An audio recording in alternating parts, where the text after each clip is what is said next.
Hello everyone, जय माता दी। कैसे हैं आप सभी लोग। आज मैं आप लोगों के साथ बात करने वाली हूँ कि आज के दौर में घर का वास्तु करना ज़रूरी क्यों होता है। क्यों आज अगर हम घर का वास्तु नहीं करें उससे क्या नुकसान है, और घर का वास्तु करते हैं तो उसके क्या फ़ायदे हैं। सबसे पहले आप लोगों को मैं बताना चाहूँगी कि वास्तु का मतलब क्या होता है। अगर आप वास्तु को, जैसे हम कहते हैं ना कि कोई भी चीज़ को हम दो शब्दों में अलग कर देते हैं, विभाजन कर देते हैं, तो अगर आप वास्तु का विभाजन करते हैं तो वास मतलब क्या होता है, जहाँ पर हम रहते हैं, मतलब रहना। वास मतलब रहना, और तू मतलब तुम, यानी हम, आप। तो वास्तु मतलब जहाँ हम आप रहते हैं। अब हम आप कहाँ रहना पसंद करेंगे, कैसी जगह रहना पसंद करेंगे। अच्छी जगह, खूबसूरत जगह, बहुत कंफर्टेबल जगह, जहाँ से हमारे जीवन में खुशियाँ आए, प्रॉस्पेरिटी आए। और हम सब कहाँ रहते हैं, अपने घरों में। और हर इंसान अपना घर बहुत खूबसूरत लेना चाहता है, बहुत खूबसूरती सजाना चाहता है, और हर इंसान चाहता है कि उसके जीवन में और उसके परिवार के जीवन में हमेशा खुशियाँ बनी रहें। तो अगर हम ये सब कुछ चाहते हैं हमारे जीवन में रहे, तो उसके लिए वास्तु क्यों ज़रूरी है। अब सबसे पहले मैं ये बोलूँगी कि बहुत सारे लोग बोलते हैं कि वास्तु करना कोई ज़रूरी नहीं है, या हम वास्तु को मानते नहीं हैं, या पहले ये चीज़ें इतना नहीं होती थी, अभी क्यों होती हैं। बहुत सारे ऐसे सवाल हम सब के मन में आते रहते हैं। अब आप लोगों को इसका उत्तर मैं ये दूंगी कि अगर आप देखेंगे जो पहले का ज़माना था, आज से मान लीजिए 25-30 साल पहले, 40 साल पहले का जो ज़माना था, तभी ना तो इतनी भागदौड़ वाली ज़िंदगी थी, और ना इतना ज़्यादा वास्तु खराब घर का होता था। पहले के ज़माने में क्या होता था, ज़्यादातर लोग अगर आप देखेंगे जो मकान बनाते थे, बंगलों में रहते थे। अक्सर लोग बंगलों में, बड़े मकान में रहते थे। उन सब के जो खिड़की और दरवाजे होते थे, उनका जो मुख होता था वो उत्तर दिशा में या फिर पूरब दिशा में होता था। आज के दौर में भी अगर आप गाँव में जाके देखिए, छोटे शहरों में जाके देखिए, तो लोगों के मकान जो है ना, ज़्यादातर आपको मिलेंगे उत्तर दिशा में उनका मुख है, या पूरब दिशा में दरवाजे का मुख है, मेन डोर जो है, या खिड़कियाँ उत्तर दिशा में या पूरब दिशा में है। इसका कारण ये होता था कि लोगों को भी ये पता था उस समय भी, या आज के दौर में भी आप गांव में भी जाके देखेंगे तो लोगों को पता है कि जो पश्चिम की दिशा होती है और जो दक्षिण की दिशा होती है वो अच्छी दिशा नहीं होती है, और वहाँ से बहुत ज़्यादा नकारात्मक ऊर्जा आती है। इसलिए लोग उत्तर या पूरब दिशा में ही घर बनवाना पसंद करते थे। आज भी लोग ज़्यादातर चाहते हैं कि उनको घर उत्तर या पूरब का ही मिले, लेकिन आज ऐसा पॉसिबल ही नहीं है, क्योंकि आज देखेंगे आप ज़्यादातर बिल्डिंगें बनने लगी हैं, फ्लैट्स बनने लगे हैं। और अगर सिर्फ उत्तर या पूरब दिशा में घर बनेंगे तो जो बिल्डर हैं, जो बनाते हैं, उनका करोड़ों में नुकसान होगा। इस वजह से जिस तरह से जगह कम है और उसमें हमें चारों दिशाओं को कवर करना पड़ता है, तो उसमें दक्षिण पश्चिम में भी घर बनने लगे हैं। और जब दक्षिण पश्चिम में घर बन रहे हैं तो लोगों को घर खरीदना भी पड़ेगा और उसमें रहना भी पड़ेगा। और जैसे ही दरवाजे दक्षिण के या पश्चिम के हो जाते हैं, या दक्षिण पश्चिम के खिड़कियां हो जाते हैं, तो वहाँ पर तकलीफ़ें आनी तो जाहिर सी बात है कि आएंगी ही आएंगी तकलीफ़ें। अब वो किस तरह की तकलीफ़ें आएंगी, ये उन दिशाओं पे निर्भर करता है। अब और इस पे थोड़ा सा डीप आज मैं वास्तु के बारे में आप लोगों से बता रही हूँ, तो आप लोग थोड़ा सा और डीप में जाके देखिए कि अगर आप लोग, मैं इस पे ये बोलूँ कि आपके जहाँ पे बाथरूम बना है, टॉयलेट बनी है, आप वहाँ जाकर सो जाइए। आपको बिल्कुल अच्छा नहीं लगेगा सुनने में। आप बोलेंगे कोई टॉयलेट या बाथरूम में सोता है। अगर आपको बोला जाए जहाँ आपकी किचन है, आप उस जगह जा कर के अपना मल पास करिए, वहाँ पर जा कर के आप स्नान कर लीजिए, वहाँ पर आप अपनी जितनी मल है, जितनी गंदगी है शरीर की, वहाँ निकालिए। क्या आप कर पाएंगे? बिल्कुल भी नहीं कर पाएंगे। क्यों? क्योंकि ये किसी के लिए भी सुनना या इस चीज़ को स्वीकारना मुमकिन ही नहीं है। जब इस चीज़ के लिए मुमकिन नहीं है तो आप सोचिए कि जहाँ पर हमारा ईशान कोण होता है, नॉर्थ ईस्ट होता है, वहाँ पर अगर हमारी टॉयलेट बनी है तो क्या होगा। क्योंकि ईशान कोण हम जानते हैं सभी लोग कि ईशान कोण देवों का स्थान होता है। ईशान मतलब ईश, और ईश्वर, जहाँ पर ईश्वर का वास होता है, जहाँ पर ईश्वर का वास होता है, अगर वहाँ पर हमारा संडास आ चुका है तो क्या होगा? वहाँ वहाँ से हम कैसी एनर्जी लेंगे? क्योंकि हम तो वहाँ पे मल पास कर रहे हैं, अपनी गंदगी निकाल रहे हैं। और जहाँ पर गंदगी मल निकालना है वहाँ पर हमने ईश्वर को स्थान दे रखा है। तो क्या ईश्वर वो एनर्जी या वो जो सकारात्मक ऊर्जा हम चाहते हैं वो हमें दे पाएंगे? बिल्कुल भी नहीं दे पाएंगे। या मान लीजिए किचन आपकी, जहाँ पर पानी का स्थान है वहाँ आपने किचन बना रखी है। अब अग्नि को आप जला रहे हैं जहाँ से पानी आता है, तो वो खाना जो आप खा रहे हैं वो तो ठंडा हो जा रहा है। साइंटिफिक वे में मैं आप लोगों के साथ बात करूँ, खाना ठंडा हो रहा है तो आपके शरीर में, हम कहते हैं ना बासी खाना नहीं खाना चाहिए, ठंडा खाना नहीं खाना चाहिए। तो जैसे आपने ठंडा खाना खाया या बासी खाना खाया तो क्या होगा?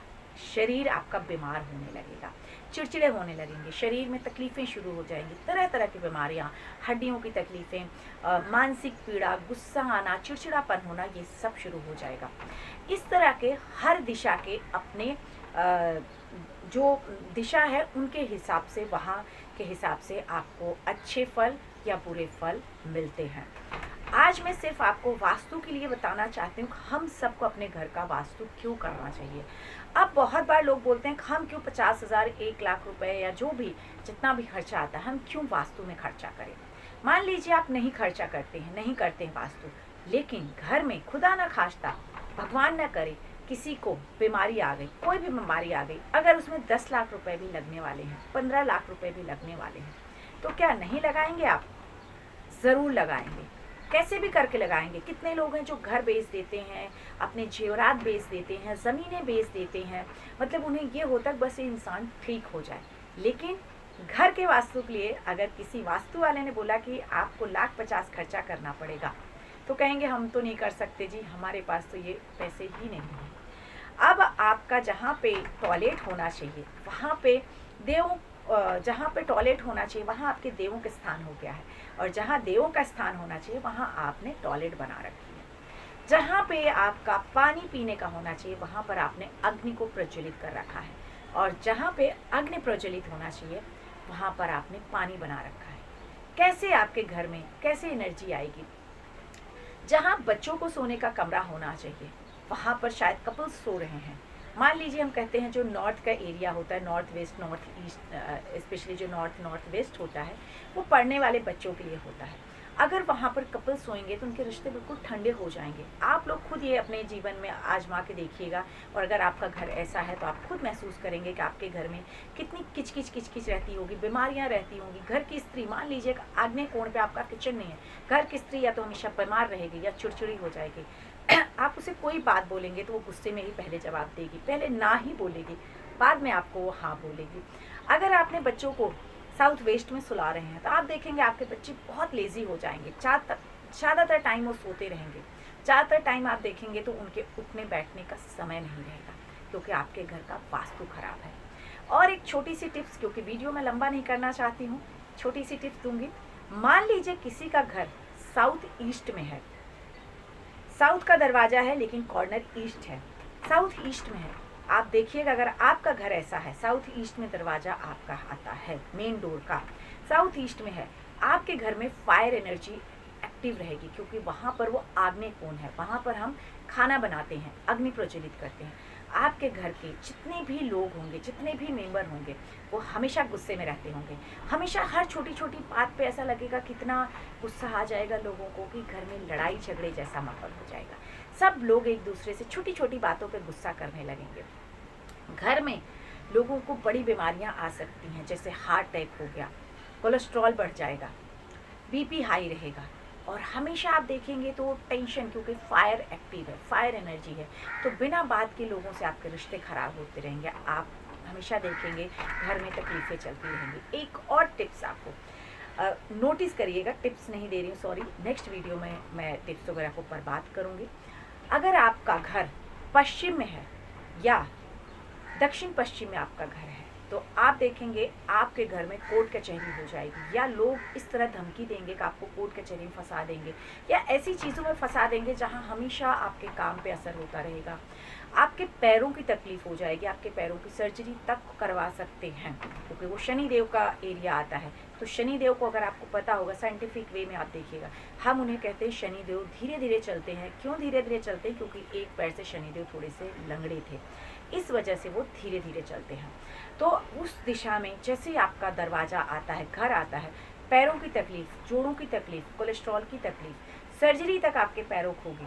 जो घर की स्त्री होगी हमेशा बीमार रहेगी, या डिप्रेशन में रहेगी, या बहुत ज़्यादा चिड़चिड़ी हो जाएगी, और हमेशा आप देखेंगे तो वो चिड़चिड़ में बात करेगी, बच्चों से भी, हस्बैंड से, उसके लोगों से रिश्ते खराब हो जाएंगे। यहाँ तक कि ऐसे घर में शिफ्ट होने के 6 महीने से साल भर के अंदर, और कभी कभी तो 1.25 महीने में ही उसके असर दिखने लगते हैं कि आपके जीवन में ये तकलीफ़ें शुरू हो जाती हैं। चलता चलता बिजनेस रुक जाता है, चलती चलती चीज़ें बंद हो जाती हैं। तो ये सारे दोष जो हैं ये वास्तु की वजह से आ रहे हैं। क्यों? क्योंकि आपने वहाँ पे राक्षसों के स्थान पे रहने लगे हो। पहले के ज़माने में अगर आप देखेंगे, जो घर बनते थे, बंगलो बनते थे, तो वहाँ पर जैसे मैंने कहा कि उत्तर दिशा, पूरब दिशा में बनते थे, तो जो टॉयलेट होते थे वो घर के बाहर बनते थे, क्योंकि राहु का क्षेत्र होता है टॉयलेट, गंदगी, तो वो बाहर रखते थे। एक्टिव ही नहीं राहु होता था, तो कहाँ से घर में तकलीफ आएगी। आज तो मास्टर बेडरूम का फैशन है, हर घर में मास्टर बेडरूम है। आप जहाँ सोते हैं वहीं आपने टॉयलेट बना रखी है, तो जीवन कैसे आसान होगा, कैसे नहीं तकलीफ आएगी। तो बस सिंपल से एक चीज़ आप समझ लीजिए कि जैसे आप घर में कोई भी काम किसी कराते हैं तो उसकी फ़ीस देते हैं, आपके घर के सर्वेंट्स की, या कोई भी काम, या कोई ऐसा काम होता है हम जहाँ कराते हैं कुछ कमीशन लगता है, हम कमीशन देते हैं। तो ये समझ लीजिए कि अगर आप ऐसे जोन में जा रहे हैं जो जहाँ पर रहना वर्जित है, जिसे हम कहते हैं कि राक्षसों का कोना, या जिसे हम कहते हैं कि ये नेगेटिव नकारात्मक ऊर्जा वाला कोना है, यहाँ पे वास नहीं करते, यहाँ पर हम जो भारी चीज़ें होती रखते हैं या मल पास करते हैं, और उस जगह आप रह रहे हैं, तो उसके हिसाब से आप एक कमीशन देते हैं जब घर का वास्तु कराते हैं। तो उस घर के वास्तु में बहुत सारी चीज़ें यूज़ होती हैं, बहुत सारी चीज़ें कर सकते हैं, कैसे उसको आप ठीक कर सकते हैं, इसके ऊपर मैं नेक्स्ट कभी वीडियो में बात करूँगी। ये आप ज़रूर देखिएगा और मुझे कमेंट करके बताइएगा कि क्या ऐसा आपके साथ भी होता है। इसके ऊपर मैं बाकी चीज़ें बात करूँगी डिटेल में बाद में। हाँ, आपको अपने घर का वास्तु दिखाना है, आपको उसके बारे में कंसल्टेशन चाहिए, तो आप मुझसे ज़रूर संपर्क कर सकते हैं। मैं उसके लिए आपको ज़रूर हेल्प करूँगी। ये पेड चार्जेस होते हैं, तो आप मुझसे कंसल्ट कर सकते हैं। इसी के साथ आज के लिए इतना ही। अपना और अपनों का ख्याल रखिए, खुश रहिए और मस्त रहिए। जय माता दी।